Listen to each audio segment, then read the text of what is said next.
말씀 보겠습니다. 우리 시편 35편 1절에서 18절입니다. 다윗의 시라고 되어 있는데요,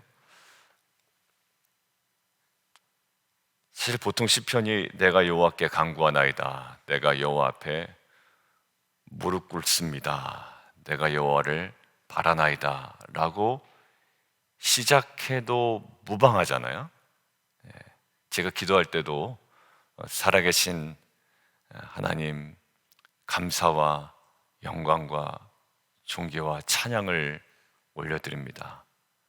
너무 형식적이긴 하지만 사실 그 한마디 한마디가 의미가 있는 것이기에 사실 그게 우리의 중심이 있느냐 없느냐의 차이지, 그 문구가 우리에게 입에 익었냐 익지 않았냐의 차이는 아닌 것 같아요. 근데 오늘 1절 보면 그냥 갑자기 여호와여 라고 부르고 그의 그 진술이 나오는데 이렇게 나오죠. 나와 다투는 자와 다투시고 싸우는 자와 싸우소서. 여호와여, 결국 동사로 연결하면 다투십시오, 싸우십시오. 급하긴 되게 급했나 보다 라는 생각이 들고요, 그 마음이 어떠할지 그냥 미루어 짐작을 할 수가 있습니다. 다윗의 상황이 어떠할지, 어떤 특정한 상황을 오늘 표지에 드러내고 있지는 않지만 다윗이 사울에게 당한 것이라든지 여러 가지 정황 가운데 다윗이 지금 굉장히 곤란한 상황 가운데 있는 모양이다 라는 생각을 저희가 미루어 짐작할 수가 있습니다. 그 한 단어 한 단어가 굉장히 그 상대방을 향한 저주와 같은 시편입니다. 방패와 손방패를 잡으시고 일어나서 나를 도우십시오, 나를 쫓는 자의 길을 막으십시오, 내 생명을 찾는 자들이 부끄러워 수치를 당하지 않게 해주십시오, 나를 상해하려는 자들이 물러가 낭패를 당하게 해주십시오, 여호와의 천사가 그들을 몰아내게 해주십시오, 여호와의 천사가 그들을 뒤쫓게 해주십시오. 이렇게 지금 기도하고 있는 거예요. 망하게 해주시고 몰아내주시고 뒤쫓게 해주시고 수치를 당하게 하시고 낭패를 당하게 하시고. 자, 좋았어, 나도 이렇게 기도하고 마음껏 저주를 퍼부으리로다 라고 생각할 수가 있지만, 하나 유독 눈에 들어오는 장면이 하나 있더라고요. 어떤 장면이냐면 11절입니다. 11절이요. 불의한 증인들이 일어나서 내가 알지 못하는 일로 내게 질문하며 내게 선을 악으로 갚아 내 영혼을 외롭게 했다. 그들의 모습과 이 다윗의 모습이 이제 13절부터 대비가 되는데, 했지만 하나 이렇게 되죠. 완전 문학적으로도 딱 대비가 되죠. 그렇게 했지만 나는 그럼 다윗은 어떠한 행동을 했을까? 자, 우리가 다 알고 있는 본문이지만 낯설게 읽기가 중요합니다. 자, 앞에 다윗이 어떤 심정이었죠? 싸우십시오, 다투십시오, 나를 도우십시오, 나를 쫓는 자의 길을 막으십시오, 수치당하게 하시고 낭패당하게 하시고 또 그들을 몰아내시고 그를 뒤쫓으십시오, 이렇게 얘기했던 자이기 때문에 그들이 선으로 악을 갚아 내 영혼을 외롭게 했을 때 다윗이 어떠할까요? 이런 마음이 있단 말이에요. 하나님께 이렇게 간구했죠. 자, 근데 13절 어떠했냐면 그 전에 그들이 병들었을 때에 다윗이 했던 행동입니다. 굵은 베옷을 입었다. 이것은요, 가족의 일원이 상당했을 때에 할 수 있는 거예요. 남의 가족이 죽었는데 막 굵은 베옷을 입는다? 뭐 그럴 수는 있겠지만 특별히 자신의 가족의 일원이 상을 당했을 때 취하는 행동입니다. 베옷은 상복이고요, 슬픔을 뜻하고 애곡을 뜻하고 회개를 상징하죠. 그러니까 결국 나는 당신이 어려울 때 가장 거칠고 천한 옷을 입고 당신과 동일시했습니다라는 다윗의 고백이에요. 자, 굵은 베옷을 입고 금식했다. 금식하여 내 영혼을 괴롭게 하였다라고 되어 있죠. 그런데 금식은요, 하나님께 더 가까이 나아가기 위한 하나의 방법입니다. 어떤 공적이 아닙니다. 공덕이라기보다 금식하며 내 영혼을 괴롭혔다.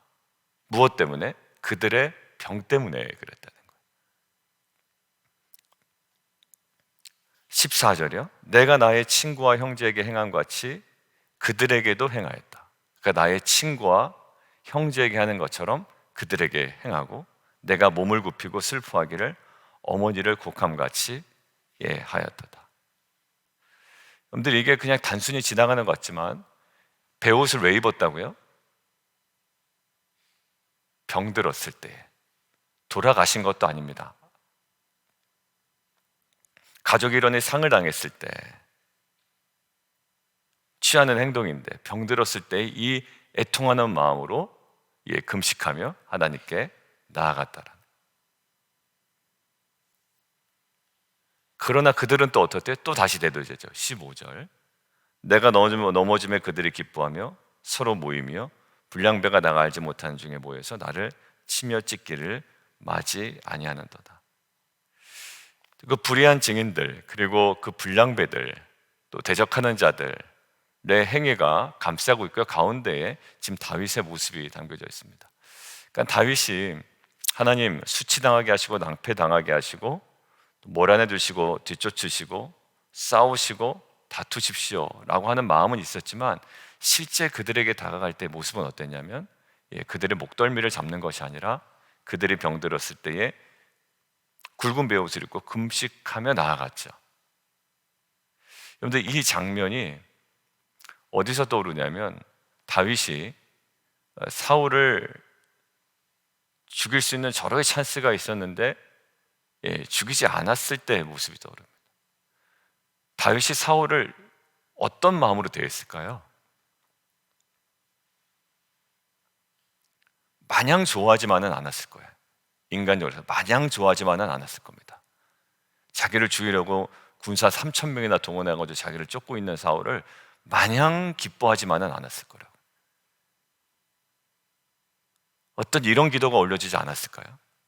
자, 그런데 그때 좀 유독 우리 안에 눈에 들어오는 장면이 있습니다. 사무엘상을 한번 보시죠. 24장 14절입니다.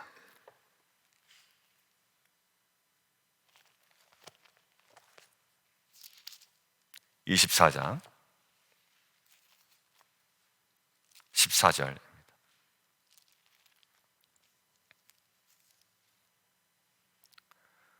사울을 자신이 죽일 수 있지요. 그런데 옷자락만 살짝 뺍니다. 그리고 14절입니다. 나중에 다윗이 이렇게 얘기하죠. 이스라엘 왕이 누구를 따라 나왔으며 누구의 뒤를 쫓나이까? 죽은 개나 벼룩을 쫓음이니이다. 15절 이렇게 얘기합니다. 그런즉, 무슨 얘기를 할까요? 낯설게 읽게 이것도. 그런즉 여호와께서 재판장이 되어 나와 왕 사이에 심판하사. 여러분들, 이 다윗의 마음이 어떠했는지 여기에 고스란히 묻어 있습니다. 그 사울 100% 인간적으로 용납할 수가 없었던 거예요. 여러분들, 이걸 어떻게 용납합니까? 3,000명이나 동원해서 자기를 죽이려고 하는데 지금 완전 미치광이 되어버린 사울을 인간적으로, 그래 내가 당신을 사랑합니다, 이거야말로 위선이 아닐까요? 다윗이 지금 얘기하는 거 이겁니다. 여호와께서 재판장이 되어 나와 왕 사이에 심판하사 나의 사정을 살펴 억울함을 풀어주시고 나를 왕의 손에서 건지시기를 원하나이다. 여러분들, 이것은 굉장히 뼈가 있는 말이고요. 오늘 본문, 시편 본문에 근거하면 9절부터 10절까지에 있는 하나님을 향한 온전한 신앙 고백, 그리고 원수가 없는 것을 스스로 손에 두지 아니하고 하나님께 온전히 맡기는, 심판장 되시는 하나님께 온전히 내어드리는 모습. 자, 오늘 9절 함께 볼까요? 내 영혼이 여호와를 즐거워하며 그의 구원을 기뻐하리로다. 내 모든 뼈가 이르기를 여호와와 같은 이가 누구냐? 그는 가난한 자를 그보다 강한 자에게서 건지시고 가난하고 궁핍한 자를 노력하는 자에게서 건지시는 이라 하리로다. 여러분들, 여기서 보면 여호와께서 재판장이 되셔서 당신과 나 사이에 분명히 심판하실 겁니다. 근데 다윗의 행동의 최대치는 뭐였죠? 사울과의 관계에 있어서요, 옷자락만 베는 겁니다. 죽이겠다라는 사인은 아니고요, 죽일 기회가 있었지만 나는 하지 않았습니다 라는 사인이죠. 그런 시그널을 준 거죠, 사울에게. 지금 오늘 다윗 보십시오. 그들이 병들었을 때에 굵은 베옷을 입고 금식하며 내 영혼을 괴롭게 하였다. 이 모습과 지금 그 사람들 낭패를 당하게 하시고 수치를 당하게 해주십시오라는 모습과는 정반대의 모습 같지만, 사실 그 다윗의 이 모습은 우리에게 필요한 모습이라고요. 어떤 걸까요? 옷자락만 베야 돼요. 그러니까 옷자락을 벤다는 것은 살짝 찌르라는 얘기가 아니라, 옷자락을 베는 것 자체는 그 모든 주권을 하나님께 맡겨드리고 심판주에게 의지하는 거예요. 그러나 굵은 베옷을 입고 금식하며 내 영혼을 괴롭게 하는 다윗의 어떻게 보면 양면성이 보입니다. 여러분들, 그 모습이 보이지 않았다면 이 기도는 반드시 굉장히 공격적이고 파괴적인 행동으로 다윗에 의해서 자행되었을 거예요. 근데 다윗은 철저하게 그 하나님의 주권을 넘지 않죠. 근데 그 하나님의 주권을 넘지 않을 수 있는 지금 시편 35편의 전체적인 내용이 뭡니까? 멀리서 보니까 이게 뭐예요? 기도라는 거예요. 기도라. 그러니까 다윗이 하나님께 정말 간구했죠. 그 나를 대적하는 자들, 그 다음에 이 불의한 세상에 대해서 또 두려워하는 그 대적들을 향하여 하나님께 정말로 수치를 당하게 하시고 낭패를 당하게 하시고 다투시고 싸워주십시오, 물러가게 해주십시오 라고 했지만, 사실 그들과의 관계에서의 직접적인 어떠한 공격적인 행위나 파괴적인 행동은 굉장히 절제했다라는 거예요. 옷자락을 베고 또 두 번의 기회가 있었음에도 불구하고 다윗은 철저하게 심판주 대신 하나님께 맡깁니다. 그 맡긴다라는 행위가 무엇이냐? 35편 전체적으로 있는 기도의 내용이에요. 여러분들, 거기 한번 볼까요? 로마서 12장 19절 보면 이렇게 나와 있습니다. 내 사랑하는 자들아, 너희가 친히 원수를 갚지 말아라 라는 거예요. 이게 신약시대에 나오는 우리 성도들 향한 하나님의 메시지죠. 원수를 친히 갚지 말아라. 자, 끊고 낯설게 읽게 말하라. 거기서 끝나지 않죠. 뭐라고요? 하나님의 어디에 맡기라? 진노하심에 맡기라. 아까 뭐였다고요? 하나님께서 심판하신다. 로마서의 사도 바울은 하나님의 진노하심에 맡겨라. 그 다음에 기록되었을 때 신명기 말씀을 인용합니다. 원수 갚는 것이 내게 있으니 내가 갚으리라고 주께서 말씀하시니라. 그러면 하나님께 맡긴다라는 것은 어떨까요? 하나의 모습은 봤죠. 오히려 병들었을 때 굵은 베옷을 입고 금식하며 내 영혼을 괴롭게 하였다. 단순한 그 선행, 그 뛰어넘는 뭔가가 있지 않을까요? 자, 그것이 누가복음 18장에 있습니다. 한번 볼까요? 누가복음 18장 7절 한번 보겠습니다. 18장 7절. 자, 같이 한번 읽습니다. 시작. 하물며 하나님께서 그 밤낮 부르짖는 택하신 자들의 원한을 풀어주지 아니하시겠느냐? 그들에게 오래 참으시겠느냐? 자, 우리가 오늘 세 절을 찾아봤거든요. 하나 어디였죠? 사무엘상의 24장에 있는 뭐냐면 하나님께서 뭐 하신다? 너를 용서하신다가 아니었어요. 너와 나 사이에 하나님께서 뭐 하신다? 심판하신다. 그리고 로마서에 보면 원수 갚는 것이 너에게 있지 않지만 누구에게 맡기라? 하나님의 진노하심에 맡기라. 그러니까 하나님의 심판과 하나님의 진노, 하나님의 그 공의라는 속성에 자신의 원함을 정확하게 맡길 수 있는 통로가 뭐라고 지금 나와 있나요? 기도와 간구라고 나와 있습니다. 그 공의와 정의, 하나님의 공의하심을 나타낼 수 있는 통로를 나의 육신적 행위로, 나의 공격적인 말로 하지 말라라는 거예요. 대신 그것들을 정확하게, 하나님의 심판은 여전히 살아있고 하나님의 공의는 살아있고 하나님의 진노하심은 살아있는데, 그것들을 온전히 맡길 수 있는 행위가 뭐냐면 밤낮 부르짖는 택하신 자들의 원한을 풀어주시지 않겠느냐, 그들에게 오래 참으시겠느냐. 하나님의 공의라는 속성에 우리가 더욱더 친밀하게 다가갈 수 있는 중요한 자리가 있는데요, 그게 바로 기도와 간구의 자리. 근데 우리는 그냥 제풀에 제가 스스로 못 이겨서 흥분해가지고 말로, 행동으로 이것이 하나님의 공이야 라고 우리가 이제 내뱉고 나서, 행동하고 나서 사실 마음이 불편하기도 하죠. 근데 유독 눈에 들어오는 게 뭐냐면 7절보다 저는 1절이었습니다. 예수님께서 이 정도로 친하게, 아주 친밀하게, 이 비유가 왜 내가 이 비유로 이야기를 했는지, 이 비유를 내가 왜 이야기를 했는지 이렇게 아주 선명하게 이야기해 준 적이 그렇게 없단 말이에요. 자, 이 비유를 왜 설명해 주셨다고요? 자, 그 관점에서 누가복음 18장 1절을 함께 읽겠습니다. 시작. 예수께서 그들에게 항상 기도하고 낙심하지 말아야 할 것을 비유로 말씀하여 이르시되 라고, 이 불의한 재판장에 관한 이야기를 제자들에게, 또 그 당시 사람들에게 전해준 거예요. 뭐라고요? 항상 기도하고 낙심하지 말아야 할 것을. 그런 의미에서 오늘 다윗의 시편 35편을 다시 한번 보죠. 그러니 이 시편이 이제 이해가 되는 겁니다. 이해가 되는 거예요. 내가 그러니까 저주를 퍼붓겠어, 아니요, 그런 관점이 아님을 이제야 이해가 하는 거예요. 하나님의 공의, 또 하나님의 그 속성에 우리가 온전히 다가가는 거예요. 병들었을 때 오히려 다윗은 굵은 베옷을 입습니다. 그들 위하여 기도하죠.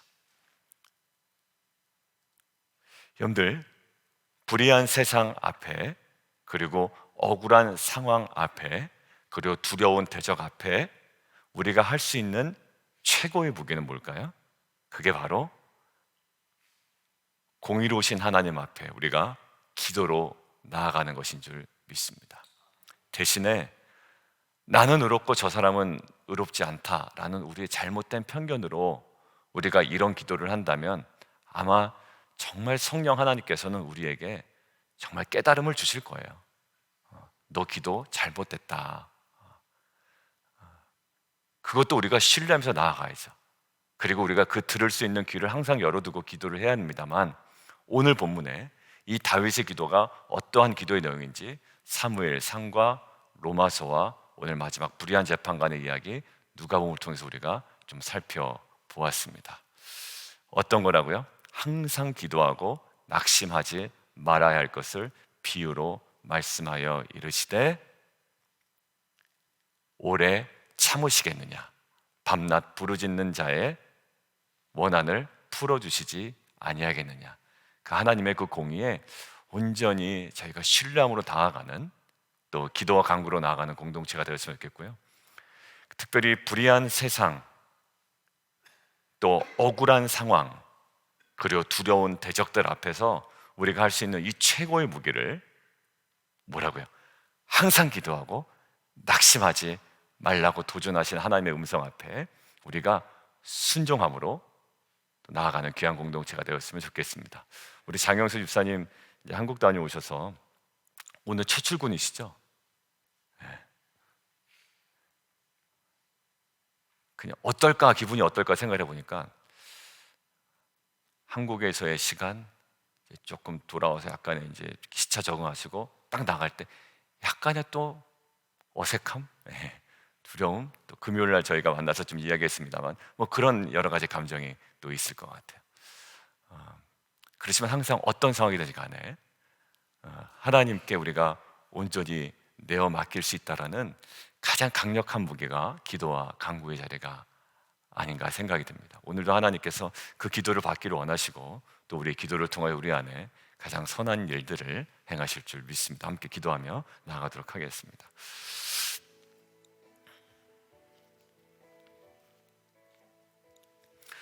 그러고 보니까 오늘 찬양이 보라 하나님의 구원을, 보라 하나님의 능력을, 너희를 위하여 싸우시는 주의 손을 보라. 이 편집자들 보면 정말 고민을 많이 하고 찬양을 골랐구나라는 생각이 들 정도예요. 오늘 다투십시오, 싸우십시오, 수치를 당하게 해주십시오, 낭패를 당하게 해주십시오, 몰아내 주십시오, 그들의 길을 미끄럽게 해주십시오. 어둡게 해주십시오. 뒤쫓게 해주십시오. 야, 이거 다윗 거의 뭐 마지막까지 갔구나 라고 하는데 사실 그렇지가 않아요. 그들이 병들었을 때 굵은 베옷을 입으며 금식하며 내 영혼을 괴롭게 하였고요, 결국 사울과의 관계 속에서 하나님께서 당신과 나 사이를 심판하실 겁니다.